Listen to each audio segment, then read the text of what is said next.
नमस्कार दोस्तों। स्वागत है आपका अपने YouTube चैनल वर्ल्ड अवेयरनेस पे। आशा करता हूँ आप सभी लोग अच्छे होंगे, स्वस्थ होंगे। एचटेट 2022 पीजीटी पॉलिटिकल साइंस की क्लास नंबर 12 है। 11 क्लासें इससे पहले हमने कंप्लीट कर ली है। यदि आपने नहीं देखी है क्लासें तो जाके देख सकते हैं। आज की क्लास का सबसे पहला क्वेश्चन, निम्नलिखित में से कौन सा एक राज्य की नीति के निर्देशक तत्वों का सही वर्णन नहीं करता है। आजकल के क्वेश्चंस जो बनते हैं ना, वो नहीं पे ज़्यादा पूछे जाते हैं। तो यदि आप क्वेश्चन को ठीक ढंग से नहीं पढ़ते हैं तो एग्जाम में आप गलतियां करके आते हैं। तो सबसे पहला तो कर्तव्य आपका यही बनता है कि जब भी आप क्वेश्चन करने बैठो, एग्जाम देने जाओ, तो उसमें आपको सबसे पहले ध्यान का रखना है कि क्वेश्चन को 2 बार पढ़ना है। 2 बार पढ़ने से आपकी क्लैरिटी हो जाती है क्वेश्चन के प्रति। तो नहीं पूछा है, चलिए करते हैं डीएनए। तो बेसिकली यदि आपको इंग्लिश में बताऊं तो राज्य की नीति के निर्देशक तत्व, इनको हम इंग्लिश में डीपीएसपी बोलते हैं। DPSP, directive principles of state policy. संविधान का भाग नंबर 4 है। आर्टिकल्स की बात करते हैं तो 36 से लेकर 51 तक हम आर्टिकल्स पढ़ते हैं। अपने आप में काफ़ी ज़्यादा इंपॉर्टेंट टॉपिक बनता है और यहाँ से क्वेश्चन भैया पूछे जाते हैं। आप यकीन मानिए कि इस साल जो 2022 के अंदर आपका एचटेट का एग्जाम होगा तो उसके अंदर हो सकता है कि आपको डीपीएसपी से एक क्वेश्चन मिल जाए। तो इस टॉपिक को आप बिल्कुल भी स्किप नहीं कर सकते हैं। ऑप्शन ए की बात करते हैं, निदेशक तत्व न्यायालयों द्वारा परिवर्तनीय नहीं होते हैं। बिल्कुल सही बात है, क्योंकि डीपीएसपी के अधिकार यदि व्यक्ति को नहीं मिलते हैं तो हम कोर्ट में जाके उन अधिकारों को जबरदस्ती लागू नहीं करवा सकते हैं। इसी को बोलते हैं कि डीपीएसपी आर नॉट एनफोर्सेबल। ये बात संविधान के आर्टिकल नंबर 37 के अंदर की जाती है। वेरी इंपॉर्टेंट बात है, क्योंकि डीपीएसपी के अधिकार टोटली डिपेंड करते हैं राज्य के संसाधनों पर कि राज्य के पास में यदि उचित मात्रा में संसाधन होंगे तो बेसिकली हम कह सकते हैं कि अधिकार मिल जाएंगे, अन्यथा नहीं मिलेंगे। ऑप्शन नंबर बी, निदेशक तत्व राजनीतिक स्वीकृति है। तो ये आपका गलत हो जाएगा, नहीं करता आपसे पूछा है तो इस क्वेश्चन का जो सही उत्तर है वो बी हो जाएगा। निदेशक तत्व राज्य विधान के लिए उद्देश्यों की घोषणाएं हैं। तो ये बात बिल्कुल सही है, यानी कि राज्य की बात करते हैं, देश की बात करते हैं तो विधान यानी कि देश में जो भी कानून बनते हैं तो बेसिकली उसके अंदर डीपीएसपी के अधिकारों को मद्देनजर रखा जाता है। तो ये बात बिल्कुल सही है। ऑप्शन डी, निदेशक तत्व सभी भारतीयों के लिए मुफ्त स्वास्थ्य देखरेख एवं समान आय का वचन देता है। तो बिल्कुल सही बात है, स्वास्थ्य की बात की जाती है यहाँ पे। हालांकि वो बात तो हम मौलिक अधिकार फंडामेंटल राइट के अंदर पढ़ते हैं संविधान का आर्टिकल नंबर 21, लेकिन यहाँ भी हम आर्टिकल नंबर 47 के अंदर ये बातें करते हैं। उसके अलावा समान आय की बात तो आर्टिकल नंबर 39 करता है। ये दोनों आर्टिकल्स डीपीएसपी के अंतर्गत आते हैं। तो ये ऑप्शन भी आपका सही है, ए सी डी सही है, जबकि बी जो है वो नहीं करता है। कौन सा नीति निदेशक तत्व अभी तक कार्यान्वित नहीं किया गया है। शांति में विश्वास, बिल्कुल सही बात है, ये वाला आपका नहीं किया गया है शांति में विश्वास। बाकी बच्चों के लिए मुफ्त शिक्षा की बात करते हैं तो आर्टिकल नंबर 45 करता है। अल्पसंख्यकों का संरक्षण की बात करते हैं तो एससी एसटी वर्ग को यदि आप इंक्लूड करते हैं तो अपने आप में इनकी संख्या, एसटी की बात करते हैं तो अपने आप में कमी होती है। तो बेसिकली ये बात भी आर्टिकल नंबर 46 के अंदर की जाती है। मद्य निषेध का क्रियान्वयन की बात करते हैं तो बेसिकली जो ये बात है वो आपका स्वास्थ्य पोषण की बात आर्टिकल नंबर 47 करता है। ए यानी बी सी डी सही है, जबकि शांति में विश्वास की बात करते हैं तो ये अभी तक क्रियान्वित नहीं किया गया है। निम्नलिखित में से भारत में मौलिक कर्तव्य कौन सा है। न्यायपालिका का कार्यपालिका से पृथककरण, हमारी मिलजुली संस्कृति की समृद्ध विरासत को संरक्षित करना, बच्चों के लिए मुफ्त व अनिवार्य शिक्षा, छुआछूत की परंपरा को समाप्त करना। मौलिक कर्तव्य आपसे बोला गया है, क्योंकि जैसे हम मौलिक अधिकारों को पढ़ते हैं कि व्यक्ति का अधिकार है, वैसे ही व्यक्ति के कुछ कर्तव्य बनते हैं। तो बेसिकली आपसे पूछता है कि मौलिक कर्तव्य जो है वो मूल संविधान में कितने थे, यानी कि जब संविधान लागू हुआ उस टाइम पे मौलिक कर्तव्यों की संख्या 0 थी। उसके बाद में सरदार सरवण सिंह समिति की सिफारिश पर संविधान संशोधन हुआ, 42वां संशोधन 1976। इसके द्वारा संविधान में 10 मौलिक कर्तव्यों को शामिल किया गया। उसके बाद में एक संशोधन हुआ, 86वां संशोधन, जो कि 2002 में हुआ था। इसके माध्यम से संविधान में 11वां मौलिक कर्तव्य को जोड़ा गया था। इस प्रकार वर्तमान में यदि आपसे पूछे कि कुल मौलिक कर्तव्य कितने हैं तो 11 हो जाएंगे। 11वां कब जोड़ा गया, 86वां संशोधन 2002 के माध्यम से, जो बात करता है कि माता पिता का कर्तव्य होगा कि अपने बच्चों को निःशुल्क व अनिवार्य शिक्षा का अवसर उपलब्ध करवाए। उसके बाद 42वां संशोधन भी जो है सरदार सरवण सिंह समिति की सिफारिश पर हुआ और इसी के माध्यम से 10 मौलिक कर्तव्य संविधान में जोड़े गए। तो हम कह सकते हैं कि मौलिक कर्तव्यों को सरवण सिंह समिति के सिफारिश पर संविधान में जोड़ा गया। अब जोड़ा है तो कहाँ रखा है, इनको रखा है संविधान के भाग नंबर 4 ए के अंदर, आर्टिकल नंबर 51 ए के अंदर, अनुच्छेद 51 ए भाग 4 ए। वेरी वेरी इंपॉर्टेंट है। तो न्यायपालिका से कार्यपालिका का पृथक्करण, ये बात तो संविधान का आर्टिकल नंबर 50 करता है, जिसको हम डीपीएस में पढ़ते हैं। तो ये वाला आपका नहीं है। हमारी मिली जुली संस्कृति की समृद्ध विरासत को संरक्षित करना, हाँ ये बात बिल्कुल सही है। तो ऑप्शन नंबर जो आपका बी है वो सही उत्तर हो जाएगा। ये आपका मौलिक कर्तव्य बनता है। बच्चों के लिए मुफ्त व अनिवार्य शिक्षा हम डीपीएस में पढ़ते हैं, हम मौलिक अधिकार आर्टिकल 21 में पढ़ते हैं। छुआछूत की परंपरा को समाप्त करना, ये बात हम आर्टिकल नंबर 17 के अंदर पढ़ते हैं। अगेन फंडामेंटल राइट से संबंधित है, लेकिन ऑप्शन नंबर बी आपका क्या रहेगा, मौलिक कर्तव्यों से सम्मिलित हो जाएगा। मौलिक कर्तव्य का जो सिद्धांत है, जो कंसेप्ट है, वो हमने यूएसएसआर रशिया से अपना रखा है। ये भी इंपॉर्टेंट आपको याद करना है। तो जैसे और क्या कर्तव्य बनते हैं कि हमारे देश की रक्षा करनी है, देश की एकता और अखंडता को बनाए रखना है, भाईचारे को बना के रखना है, संस्कृति को बना के रखना है, सार्वजनिक संपत्ति को नुकसान नहीं पहुंचाना है। उसके अलावा बात करते हैं तो जैसे राष्ट्रीय ध्वज, राष्ट्रीय गान का पालन करना है। तो ये ऐसे कुछ हमारे मौलिक कर्तव्य बनते हैं। मौलिक कर्तव्य से संबंधित निम्नलिखित में से कौन सा कथन सही नहीं है, ये आपसे पूछा है। उन्हें परमादेश द्वारा प्रभावी बनाया जा सकता है। तो पहली नज़र में पकड़ आ गया, ऑप्शन नंबर ए इस क्वेश्चन का राइट आंसर हो जाएगा। मौलिक कर्तव्यों की बात करते हैं तो अभी थोड़ी देर पहले हमने इसके बारे में बात की कि व्यक्तियों के, लोगों के, आम जनता के कर्तव्य बनते हैं देश के प्रति। परमादेश एक टाइप की रिट होती है जिसे सुप्रीम कोर्ट आर्टिकल नंबर 32 के तहत, जबकि हाई कोर्ट की बात करते हैं तो आर्टिकल नंबर 226 के तहत जारी किया जाता है। रिट है, न्यायालय जारी करता है। परमादेश का मतलब ये होता है कि यदि कोई व्यक्ति, संस्था अपने कर्तव्य का पालन नहीं करती है, जो ड्यूटी उसको सौंपी गई है उसका पालन नहीं करती है, तो फिर उसके खिलाफ में रिट जारी की जाती है। तो मौलिक कर्तव्यों के केस में हालांकि ड्यूटी है इसके अंदर भी, लेकिन यदि हम अपने कर्तव्यों का पालन नहीं करते हैं, यदि हम मौलिक कर्तव्यों का पालन नहीं करते हैं, तो इसके लिए सजा का प्रावधान नहीं होता है। हालांकि कुछ कानून बन चुके हैं, एक्ट बन चुके हैं, जैसे सार्वजनिक संपत्ति को नुकसान नहीं पहुंचाना हमारा मौलिक कर्तव्य बनता है, लेकिन फिर भी व्यक्ति यदि पहुंचाते हैं, किसी आंदोलन के माध्यम से प्रोटेस्ट करते हैं, तो फिर उसके लिए अलग से कानून बना हुआ है। लेकिन मौलिक कर्तव्यों के अंदर ये बात कहीं भी नहीं लिखी है कि सजा का प्रावधान होगा। तो इस केस में परमादेश नामक रिट जारी नहीं की जाएगी। ना जबरदस्ती थोप सकती है सरकारें कि इन कर्तव्यों को पालन करना ही करना पड़ेगा आपको। तो option number A is the right answer. उन्हें संवैधानिक प्रक्रिया से ही बढ़ाया जा सकता है, सही बात है, क्योंकि अभी आपने पढ़ा कि स्टार्टिंग में 10 मौलिक कर्तव्य जोड़े गए तो संविधान में संशोधन हुआ, फिर 11वां मौलिक कर्तव्य को जोड़ा गया तो फिर एक और संशोधन हुआ 86वां। इस प्रकार यदि इनको बढ़ाना है तो क्या करना पड़ेगा, संवैधानिक प्रक्रिया को फॉलो करना पड़ेगा, संविधान में अगेन एक और संशोधन करना पड़ जाएगा। अस्पष्ट विधियों की व्याख्या के लिए उनका उपयोग किया जा सकता है, सही बात है।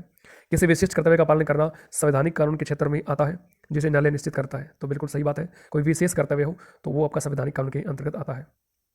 जैसे जीने के अधिकार की बात करते हैं, सभी व्यक्तियों का है, आप किसी व्यक्ति से उसको जीवन नहीं छीन सकते हैं। भारत सरकार द्वारा मौलिक कर्तव्यों के क्रियान्वयन हेतु वर्ष 2001 में किस समिति का गठन किया गया था? एस के सेन समिति, जे एस वर्मा समिति, आर एस वर्मा समिति, डी डी कौशिक समिति। तो बेसिकली ये जो क्वेश्चन है इसके अंदर थोड़ी सी मिस्टेक है, हालांकि यहाँ पे जो सन आएगा वो आएगा 1998, 1998, क्योंकि जिस समिति की हम बात करेंगे वो 1998 की है, और समिति का नाम क्या रहेगा, वर्मा समिति हो जाएगा। वर्मा समिति भी यहाँ पे दो रखी है कि कौन सा होगा, जे एस वर्मा समिति होगा कि फिर आर एस वर्मा समिति होगा। तो इस क्वेश्चन का जो सही उत्तर है वो रहेगा जे एस वर्मा समिति, 1998 की है। इसके माध्यम से बोला गया कि मौलिक कर्तव्यों को जो शिक्षण संस्थान होते हैं उसके अंदर अनिवार्य रूप से लागू किया जाना चाहिए। भारत के प्रत्येक नागरिक का कर्तव्य होगा प्राकृतिक पर्यावरण का संरक्षण तथा सुधार करना। उपरोक्त कथन भारतीय संविधान के किस अनुच्छेद से संबंधित है? तो ऐसे क्वेश्चन बड़े आसान होते हैं। भारत के प्रत्येक नागरिक का कर्तव्य, यानी कि व्यक्ति कर्तव्यों की बात कहाँ की जाती है सर? मौलिक कर्तव्यों के अंदर की जाती है, फंडामेंटल ड्यूटीज के अंदर की जाती है। इसको हमने कहाँ पढ़ा सर? इसको हम पढ़ते हैं संविधान के आर्टिकल की बात करते हैं तो 51A रहेगा। संविधान के पार्ट, यानी कि भाग की बात करते हैं तो पार्ट नंबर 4A हो जाएगा। तो ऑप्शन में वैसे देखा जाए तो आर्टिकल नंबर 21 की बात करते हैं तो 21 में बेसिकली फंडामेंटल राइट से संबंधित है, सभी व्यक्ति को जीने का अधिकार की बात करता है। आर्टिकल नंबर 48 की बात करते हैं तो डीपीएसपी के अंतर्गत आता है ना, वैज्ञानिक कृषि पशुपालन की बात करता है। आर्टिकल 56 की बात करते हैं, राष्ट्रपति से संबंधित है, राष्ट्रपति कार्यकाल की बात करता है। आर्टिकल नंबर 51 की बात करते हैं तो ये भी आपका डीपीएसपी से ही संबंधित होता है, जिसके अंतर्गत अंतर्राष्ट्रीय शांति व सुरक्षा की बात की जाती है। तो इसके यदि आगे यदि आप ए लगा देंगे, थोड़ा सा मिस्टेक है यहाँ, ए लगा देंगे तो ये बन जाएगा मौलिक कर्तव्य, option number C right answer हो जाएगा। संविधान की प्रस्तावना में वर्णित वाक्य हम भारत के लोग के संबंध में क्या असत्य है, ये आपसे पूछा है, असत्य पूछा है आपसे, तो क्या रहेगा भाई? सत्य की बात करते हैं तो इसका मतलब होता है कि भारत का संविधान भारत की जनता की सहमति पर आधारित है, सही बात है। भारतीय गणतंत्र की संप्रभुता जनता बनित है, ये बात भी बिल्कुल सही है। उसके अलावा यदि बात करते हैं तो संविधान का निर्माण भारत की जनता के द्वारा हुआ है, ये बात कहीं ना कहीं थोड़ी सी दिक्कत करने वाली है। वैसे देखा जाए तो ये बात भी एक तरीके से हम कह सकते हैं कि सही हो सकती है, लेकिन जो हम पढ़ते हैं प्रस्तावना के अंदर कि हम भारत के लोग, we the people of India, और लास्ट में पढ़ते हैं कि इस संविधान को हम अपनाते हैं, आत्मसमर्पित करते हैं, अधिनियमित करते हैं। तो बेसिकली ये जो बात है संविधान को अपनाने की बात की जाती है यहाँ पे। तो संविधान को वैसे तो भारत की जनता ने ही, यानी कि भारत की जनता के द्वारा चुने हुए प्रतिनिधि कह लो, चाहे वो डायरेक्ट हो इनडायरेक्ट हो, जैसे हम संविधान सभा के मेंबर्स की बात करते हैं तो उनमें से कुछ मेंबर्स का चुनाव हुआ था जबकि कुछ मेंबर्स नॉमिनेटेड थे। तो ये हम यहाँ चीज़ें देख सकते हैं। तो भारत का संविधान जो है जनता की सहमति पर आधारित है, सही है, ये भी सही है, ये भी सही है। Option number is the right answer, ये गलत है। संविधान में उद्घोषित मौलिक अधिकारों में संशोधन किया जा सकता है, कौन करेगा? तो जो फंडामेंटल राइट्स मौलिक अधिकार होते हैं उनके अंदर यदि कुछ भी बदलाव करना है, कुछ भी चेंज करना है तो ये पावर होती है संसद, पार्लियामेंट के पास में। बट फंडामेंटल राइट को इफेक्टिव बनाने के लिए, ये बात संविधान का आर्टिकल नंबर 35 करता है कि यदि हमारे मौलिक अधिकारों को इफेक्टिव बनाना है तो उसके लिए पार्लियामेंट संशोधन कर सकती है, बट हमारे जो मौलिक अधिकार है उनको सीमित नहीं कर सकती, ये बात भी आपको याद करनी है। भारतीय संविधान की प्रस्तावना में इस समय 5 शब्द सम्मिलित है, लोकतांत्रिक, संपूर्ण प्रभुत्व संपन्न, पंथ निरपेक्ष, समाजवादी, गणतंत्र। आपको करना क्या है कि इन पदों का सही क्रम निम्नलिखित कूट से चिन्हित कीजिए। तो ये कूट वाले क्वेश्चन बहुत ज़्यादा पूछे जाते हैं। हमको करना क्या है, जैसा संविधान के अंदर आप पढ़ते हैं, संविधान की प्रस्तावना में जैसे हम इन शब्दों को पढ़ते हैं उसी क्रम में आपको फिट बैठाने हैं। तो जैसे सबसे पहले हम पढ़ते हैं कि हम भारत के लोग, भारत को एक संपूर्ण प्रभुत्व संपन्न, इसी को हम संप्रभुता कहते हैं, इसी को हम प्रभुसत्ता कहते हैं, संपूर्ण प्रभुत्व संपन्न, समाजवादी, पंथ निरपेक्ष, लोकतांत्रिक, गणराज्य, ऐसे पढ़ते हैं हम सीक्वेंस में। यानी कि दोबारा मैं रिपीट करता हूं, हम भारत के लोग, भारत को एक संपूर्ण प्रभुत्व संपन्न, समाजवादी, पंथ निरपेक्ष, लोकतांत्रिक, गणराज्य बनाने के लिए तो इस तरीके से हम सीक्वेंस पढ़ते हैं। आप देख सकते हो कि 2 पहले आएगा, 2 के बाद आएगा 4, 4 के बाद 3, तो 2 4 3, उसके बाद में क्या रहेगा भाई, उसके बाद में रहेगा आपका 1 फिर 5, तो option number A is the right answer हो जाएगा। तो सीक्वेंस आपको पढ़नी है, याद करनी है।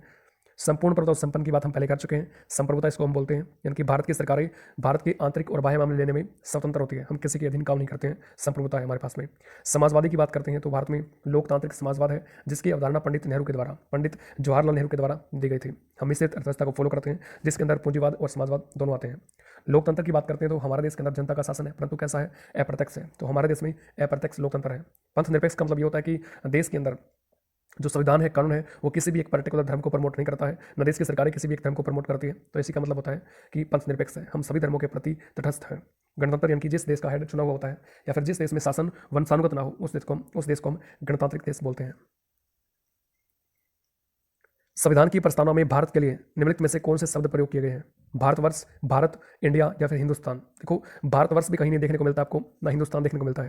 लेकिन वैसे प्रस्तावना की बात करते हैं तो उसके अंदर तो आप सिर्फ भारत को पढ़ते हैं ना, कि हम भारत के लोग भारत को एक संपूर्ण प्रभुत्व संपन्न समाजवादी पथ निरपेक्ष लोकतांत्रिक गणराज्य बनाने के लिए इस तरीके से पढ़ते हैं। तो एक शब्द मेरे को सिर्फ भारत देखने को मिलता है। लेकिन संविधान की बात करते हैं तो भाई संविधान के अंदर बेसिकली भारत भी है और इंडिया भी है। ये बात हमें कहाँ देखने को मिलती है? तो जब हम संविधान का आर्टिकल नंबर 1 पढ़ते हैं और उसके अंदर हम साफ स्पष्ट शब्दों में पढ़ते हैं कि भारत अर्थात इंडिया राज्यों का संघ होगा, तो ये दोनों शब्द आपके सही उत्तर हो जाएगा। इंडिया कह दो, भारत कह दो, एक ही बात है संविधान के अकॉर्डिंग। 2 4 2 या 3 कहाँ है? Option number B is the right answer. निम्न कथनों पर विचार कीजिए। मौलिक अधिकारों के विचार का सूत्रपात 1215 ईस्वी में इंग्लैंड के मैग्ना कार्टा से हुआ। भारत में मौलिक अधिकारी की घोषणा हेतु सर्वप्रथम 1895 ईस्वी में मांग की गई। वर्ष 1928 में मोतीलाल नेहरू समिति ने अधिकारों को एक घोषणा पत्र की मांग उठाई। तीनों ही बातें सही, आपसे सही पूछा है, तो ऑप्शन नंबर डी इसका सही उत्तर हो जाएगा। यदि आपसे पूछे कि मौलिक अधिकारों का सर्वप्रथम विकास किस देश में हुआ, आंसर क्या रहेगा? इंग्लैंड या फिर ब्रिटेन। 15 जून 1215 को थेम्स नदी के किनारे रनीमंड नामक स्थान पर ब्रिटेन के सम्राट जॉन के द्वारा वहां के लोगों को कुछ अधिकार दिए गए। तो सबसे पहले मौलिक अधिकारों का जो सूत्रपात है वो 1215 में हुआ था ब्रिटेन में। भारत में मौलिक अधिकारों की घोषणा हेतु सर्वप्रथम जो मांग है वो 1895 के अंदर बाल गंगाधर तिलक के द्वारा उठाई गई थी, स्वराज विधेयक के माध्यम से। बिल्कुल सही बात है। और उसके बाद में 1928 के अंदर नेहरू रिपोर्ट सौंपी जाती है और इसके अध्यक्ष थे नेहरू समिति के मोतीलाल नेहरू। तो इन्होंने एक घोषणा पत्र की मांग उठाई थी, इन्होंने एक रिपोर्ट भी तैयार की थी। ये बात बिल्कुल सही है, 1 2 3 सही है, option number D is the right answer. निम्नलिखित में से किन्हें सर्वोच्च न्यायालय ने मौलिक अधिकार के रूप में मान्यता दी है? आवास का अधिकार, विदेश यात्रा का अधिकार, समान कार्य के लिए समान वेतन का अधिकार। तो बेसिकली समान काम के लिए समान वेतन का अधिकार, ये तो हम कहाँ पढ़ते हैं? ये तो हम पढ़ते हैं आर्टिकल नंबर 39 के अंदर 39, जो कि संबंधित था आपका डीपीएसपी से। परंतु सर्वोच्च न्यायालय ने, सुप्रीम कोर्ट की बात करते हैं तो उन्होंने मान्यता दे रखी है कि इसको मौलिक अधिकार ही समझा जाए, कि जैसा जो व्यक्ति काम करता है तो उसको उसी अकॉर्डिंग जो है वो फीस अदा की जाए। तो आवास का अधिकार तो बेसिकली होता ही है आर्टिकल 19 में, विदेश यात्रा का अधिकार आर्टिकल 19 में, समान कार्य के लिए समान वेतन वैसे डीपीएस में पढ़ते हैं, परंतु सुप्रीम कोर्ट ने इसको माना है फंडामेंटल राइट के तौर पे। तो 1 2 3 सभी सही हो जाएंगे।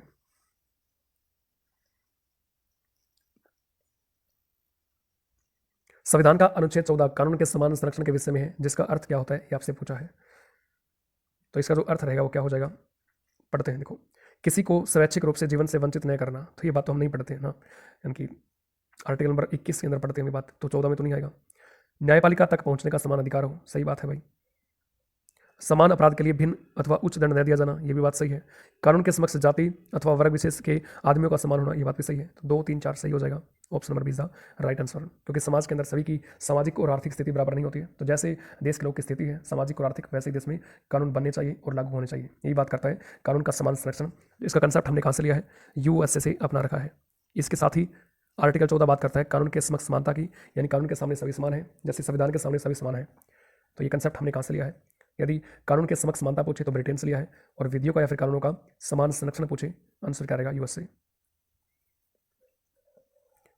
निम्न में से किन आधारों पर शिक्षण संस्थानों में प्रवेश के लिए भेदभाव संविधान द्वारा वर्जित है? तो इसके क्वेश्चन का आंसर रहेगा 1 और इसके साथ में हो जाएगा आपका 2। तो 1 और 2 B is the right answer. यानी कि किन किन बेसिस के ऊपर शिक्षण संस्थानों में प्रवेश के लिए भेदभाव जो करेगा कोई, वो संविधान के द्वारा वर्जित है, संविधान ने उसके ऊपर रोक लगा रखी है, आपसे पूछा है।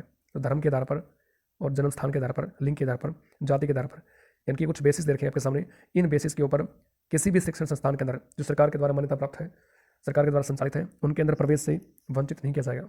1 और 2 दोनों सही हो जाएंगे। आज की क्लास को यहीं पे कंप्लीट करते हैं, मिलते हैं नेक्स्ट सेशन में। तब तक के लिए सभी को जय हिंद, सभी को राम राम, जय हिंद।